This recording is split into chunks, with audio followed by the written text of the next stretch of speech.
17. gadsimtā toreizējā Kurzemes un Zemgales hercogiste piedzīvoja uzplaukumu. Lai gan no pirmā acu uzmetiena šis reģions šķita augsts un neviesmīlīgs, tas vienmēr izrādījās dāsns ar dabas dāvanām. Dārzos tika audzēti arī cēlie un ražīgie valriekstu koki. Pēc 400 gadiem mēs turpinām senās valriekstu audzēšanas tradīcijas Latvijā.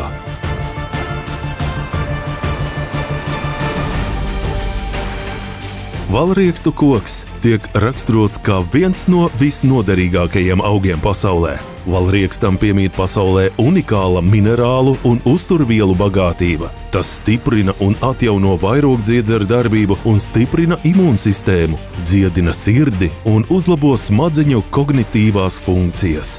Pie mums jūs varat ne tikai iegādāties kultivēto valriekstu šķirņu stādus, bet arī uzzināt, kā tos audzēt ziemeļu klimatā. Valriekstu koks tavā ģimenes dārzā padarīs dzīvi veselīgāku un pilnvērtīgāku, kā arī nodos piemiņu par tevi no paudzes paudzē.